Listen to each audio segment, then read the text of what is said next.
que ça. Il ne fait que ça. Ok. Donc, passons sur Macron. Maintenant, on va faire quelque chose d'intéressant. Ça fait très longtemps que personne n'a parlé du Venezuela. Et j'ai trouvé important de parler du Venezuela parce qu'on a eu l'audition de Marco Rubio au Sénat par rapport à ce qui s'est passé au Venezuela. Alors, il y a deux vidéos. La première vidéo, je voudrais revenir sur les excuses que les militaires du Venezuela sont maintenant en train d'essayer de justifier auprès de leur population pour justifier qu'ils ont trahi Maduro. Comme Trump, la dernière fois qu'il a pris la parole, il a dit qu'il avait attaqué le Venezuela avec des armes que personne n'a jamais vues. Les autorités du Venezuela, sans honte, viennent maintenant pour confirmer qu'on a été attaqué par des armes que personne ne sait que ça existait. Et on va d'abord écouter la justification, le mensonge des autorités du Venezuela, parce que maintenant, ils ont compris que la légitimité que eux pensaient avoir du fait que Maduro serait tombé, la population aurait dit « Bon, d'accord, c'est bon, on est passé à autre chose ». Non, la population ne supporte pas ce qui s'est passé et donc maintenant, eux tous doivent justifier comment cela est arrivé. Regardez. Un campo de batalla. Armas sobre este mismo espacio donde nos encontramos en este momento, se cometió una agresión militar por parte de la primera potencia mundial nuclear letal del mundo. Que como lo dijo el presidente Donald Trump ayer desde Davos, en Suiza, desde el foro. Donc lui s'appuie sur les paroles de Donald Trump au sommet de World Leader et de World Forum, du Forum économique mondial pour justifier ce qui est arrivé. Donc pour justifier leur incompétence, leur incapacité, pourquoi ils n'ont pas tiré sur les Américains, il vient s'appuyer sur les paroles de Trump. Comme si pour utiliser les fameux lance-roquettes que la Russie leur avait donnés en masse, ça nécessitait que la magie, comme si on les avait paralysés. Écoutez. Económico mundial que se da anualmente allá en Davos. Lo dijo. En plus, il a dit expressément et clairement Claramente, que habían utilizado armas qu'ils ont utilisé des armes qui n'ont jamais été vues sur un champ de bataille. Eh, Seigneur, quand t'es corrompu, c'est dur. Quand t'es corrompu, c'est dur. que nunca habían sido usadas en un campo de batalla. Armas que nadie tenía en el mundo. Y esas armas, esa tecnología que usaron contra nuestro pueblo. Que ces armes, que cette technologie qu'ils ont utilisée sur nos personnes ou notre population le 3 janvier 2026, vraiment, c'est incroyable. Ha resultado ser Venezuela el laboratorio. Un discours victimaire. Le Venezuela le Venezuela est devenu un laboratoire. Donde esa agresión pues terminó en lo que ya conocemos. Où l'agression s'est finie comme on le sait. N'importe quoi. Le kidnapping de Maduro, président choisi ou élu par le peuple. C'est n'importe quoi. Voilà qui vous montre à quel point c'est la supercherie. Et c'est ce qu'ils veulent maintenant essayer d'obtenir des Iraniens et qu'ils n'obtiennent pas. Et donc là, on va écouter le secrétaire d'État, le ministre des Affaires étrangères américaines par rapport à ça. Parce que là, on lui fait comprendre que ce qu'ils ont fait, c'est un acte de guerre. Et regardez juste comment il essaye de justifier ça. Donc, je laisse passer une première fois Et soyez attentifs aux sous-titres parce qu'après, je vais revenir pour commenter. Or drug busts. Our founders debated extensively over which branch of government should have the power to declare or initiate war.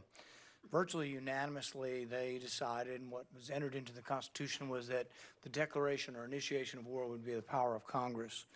Now, we have many advocates, many of whom are here today, who have been advocates for an expansive notion of presidential power.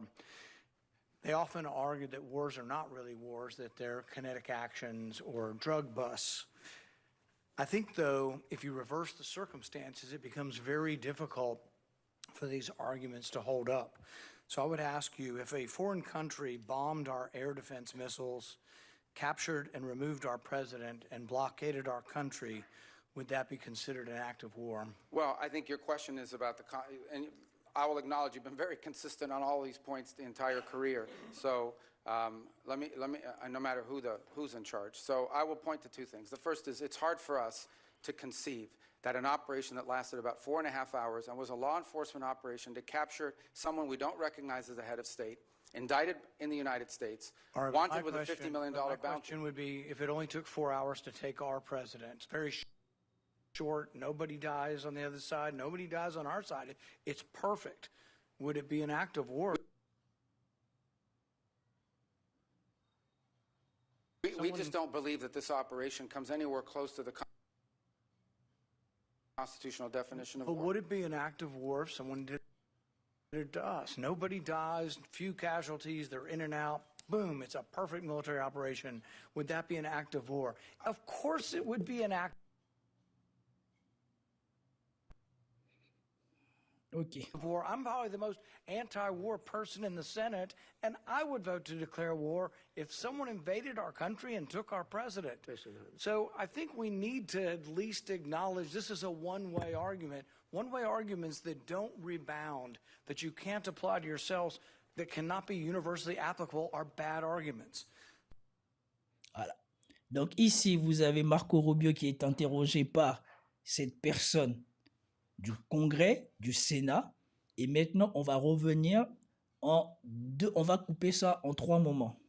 La question, la réponse et la réaction de la personne. Our founders debated extensively over which branch of government should have the power to declare or initiate war. Virtually unanimously, they decided, and what was entered into the Constitution was that the declaration or initiation of war would be the power of Congress. Now, we have many advocates, many of whom are here today, who have been advocates for an expansive notion of presidential power. They often argue that wars are not... Donc, au début, il dit que voilà, aux États-Unis, les pères fondateurs ont dit que c'est le Congrès américain qui a le droit de déclarer la guerre. Même s'ils sont pour une extension des pouvoirs du président, ça ne veut pas dire que les actes que le président va prendre ne constituent pas des actes de guerre ou des actes qui peuvent être considérés comme une déclaration de guerre. Really wars, that they're kinetic actions or drug busts. I think, though, if you reverse the circumstances, it becomes very difficult for these arguments to hold up. So I would ask you, if a foreign country bombed our air defense missiles, captured and removed our president, and blockaded our country, would that be considered an act of war? Well, I think your question is about Voilà. Et donc, le monsieur, il lui dit, est-ce que si on reverse les choses, ce qui s'est passé au Venezuela, si on attaque le système de défense anti-aérien, si on va au sol, on capture le président et qu'on part avec lui pour le juger, est-ce que si quelqu'un nous fait ça, ça va être un acte de guerre, une déclaration de guerre, oui ou non? Et maintenant, écoutez l'hypocrisie de Marco Rubio. Et voilà pourquoi je vous dis que Trump, quand il fait ça, ou quand ça marche, c'est parce qu'il n'y a pas de vie américaine qui a été perdue. C'est pourquoi il n'arrive pas, ou il ne peut pas se décider de prendre ce risque en Iran, comme on va parler de ça plus tard. Parce qu'ici, le succès a été garanti avant. On a acheté les militaires là qui aujourd'hui, maintenant, utilisent même Trump pour justifier qu'ils n'ont rien fait.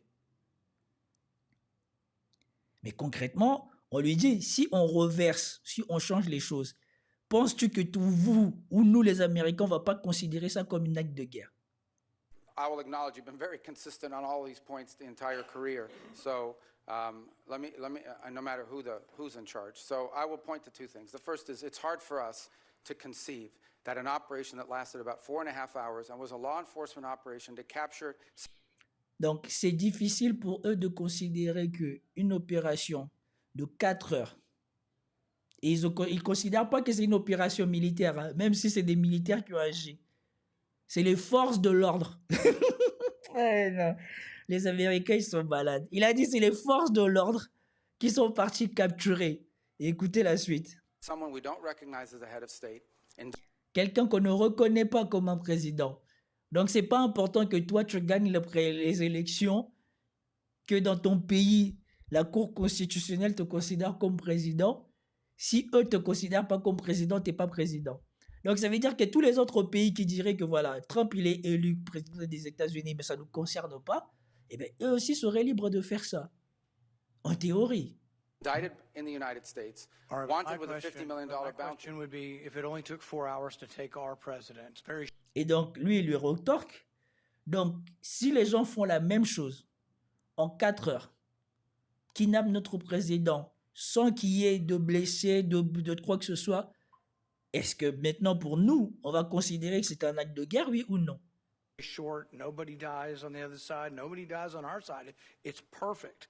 Would it be an act of war? We just don't believe that this operation comes anywhere close to the constitutional definition of But war. would it be an act? Et donc, non mais, franchement, Rubio, il a des burnes. Il a dit, je ne crois pas que cette opération s'approche un tant soit peu de ce que la Constitution considère comme une déclaration de guerre. Et en passant ici, et en racontant ce qu'ils racontent là, c'est eux-mêmes, ils sont en train de refermer la possibilité pour eux d'agir en Iran.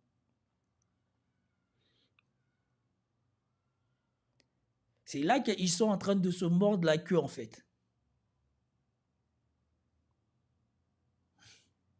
Of war if someone did it to us. Nobody dies, few casualties, they're in and out. Boom, it's a perfect military operation. Would that be an act of war? Of course it would be an act of war. I'm probably the most anti-war person in the Senate. Et donc le monsieur lui dit, si on nous aurait fait la même chose, nous, on aurait considéré ça comme un acte de guerre. Et c'est normal. Même si je suis l'un des personnes les plus pacifiques anti-guerre ici, And I would vote to declare war if someone je voterai pour qu'on déclare la guerre si quelqu'un nous fait ça. Et moi, c'était important de montrer ça ici, parce que plus personne ne parle de ce qui s'est passé au Venezuela. Et on voit que les laquais, là, les Européens, ils ont tous soutenu ce qui s'était passé jusqu'à ce que on leur dise qu'on va leur prendre le Groenland. Là, soudainement, le droit international, il s'est à nouveau mis à exister. Mais au sein des États-Unis, même s'ils ils ne sont pas forcément là pour défendre le droit international, ben, chacun tient à son pouvoir. Et le Congrès ne veut pas se voir prendre son pouvoir de déclarer la guerre ou de faire des actes de guerre par le président. Ou d'autoriser les actes de guerre par le président. Et c'est pour ça que je vous dis, la seule chose qui sauve Trump des conséquences de cet acte, c'est qu'il n'y a pas eu de vie perdue. Si un hélicoptère militaire se serait écrasé, qu'est-ce que tu aurais dit? Et comme en Iran, on leur a dit venez, eh bien, il y a des risques qu'il se passe quelque chose, surtout qu'il a ramené le porte-avions là-bas. Voilà pourquoi il est coincé. Et aussi, on est en train de s'approcher de la fenêtre dans laquelle il agit d'habitude. Parce que moi, je vous ai dit, on va observer en semaine, ils vont essayer de mettre un narratif en place pour justifier que Trump n'est pas attaqué. Mais moi, je vous ai dit que le modus operandi de Trump, pour faire ses bêtises, c'est le week-end. Parce que les week-ends, les marchés sont fermés. Et là, nous sommes en train de partir vers ça, comme on va le voir dans la prochaine vidéo.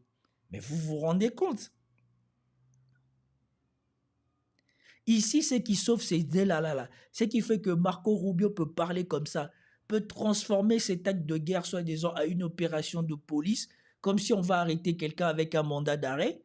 C'est juste parce qu'ils n'ont pas connu de représailles. Et c'est pour cela qu'ils s'amusent, ils s'assurent à bien corrompre les gens avant de faire intervenir leur armée. Ils ne peuvent pas se risquer à subir des pertes parce qu'il faudrait le justifier. Et depuis tout à l'heure, je vois des gens qui parlent du fait qu'il y a eu 100 morts au Venezuela. Oui, il y a eu tout, la garde de Maduro qui a été éliminée, mais il y a eu aussi d'autres gens qui sont morts. Et les Occidentaux, là encore, ils ont fermé les yeux. Tous les jours, ils vous rappellent que la Russie, quand ils font des attaques ou quoi que ce soit, il y a 1 ou 2 morts qui meurent. Mais par contre, ils sont scandalisés par l'ampleur des dégâts que ça fait. Ils ont mis je ne sais pas combien de missiles, je ne sais pas combien de drones. Trump, il fait son opération. 100 personnes sont passées. C'est pas grave. L'essentiel, comme a dit Macron, Maduro est tombé et il suggère même qu'on mette un président. Il suggère même qu'on mette un président à la place de Maduro. Et donc, moi, je voulais qu'on voit ça parce que ce qui m'a scandalisé, c'est le culot de Rubio ici, combiné à la lâcheté des dignitaires de l'armée vénézuélienne. Pour que les gens ils comprennent bien comment ça marche. Parce que bien évidemment, en Occident, on nous vend toujours le spectre de soi-disant les États-Unis sont toujours une hyperpuissance qu'ils ne sont plus. Toujours là, un petit problème. C'était les problèmes habituels qu'on peut raconter pendant un live. Et donc, maintenant, on va rentrer sur les